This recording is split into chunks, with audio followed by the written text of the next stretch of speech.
નમસ્કાર દર્શક મિત્રો, ખબર છે .com ઉપરથી હું દૃષ્ટિ નાયક આપ સૌનું સ્વાગત કરું છું.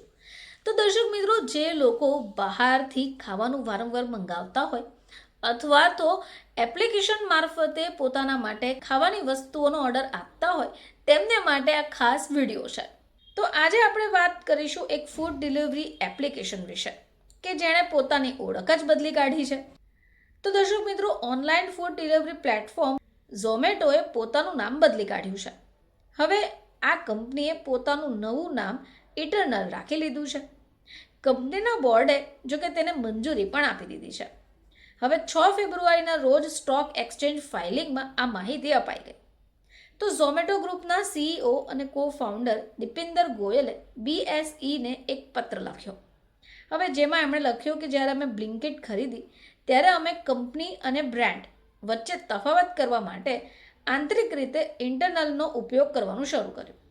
હવે એવું પણ વિચાર્યું કે ભવિષ્યમાં જે દિવસે ઝોમેટોથી આગળ વધીએ અને કોઈ બીજા પ્લેટફોર્મ પર પોતાની ધાક જમાવી લઈશું અને પછી જ આ નામને જાહેર કરીશું. હવે આજે બ્લિંકિટ સાથે મને લાગે છે કે આપણે એ સ્થાન મેળવી લીધું છે કે હવે અમે કંપનીનું નામ ઝોમેટો લિમિટેડથી બદલીને ઇટરનલ લિમિટેડ કરવા માંગીએ છીએ.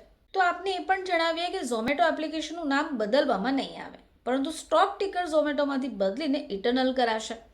હવે ઇટરનલમાં 4 મુખ્ય વ્યવસાયોનો પણ સમાવેશ થશે, જેમાં ઝોમેટો, બ્લિંકિટ, ડિસ્ટ્રિક્ટ અને હાઇપરપ્યુઅર. તો BSEને મોકલાયેલા પત્રમાં દીપિંદરે આગળ એ પણ લખ્યું કે ઇટરનલ એક શક્તિશાળી નામ છે અને જો સાચું કહું તો આ વાત મને અંદરથી ડરાવે છે. આને પૂર્ણ કરવું પણ મુશ્કેલ છે કારણ કે શાશ્વત પોતાની અંદર વચન અને વિરોધાભાસ ધરાવે છે. હવે આ ફક્ત નામ પરિવર્તન નથી, પરંતુ એક મિશન સ્ટેટમેન્ટ છે જે આપણને આપણી ઓળખની યાદ અપાવશે કે આપણે ટકી રહીશું. એટલા માટે નહીં કે આપણે અહીંયા છે, એટલા માટે કે આપણે ત્યાં પહોંચવાની જરૂર છે.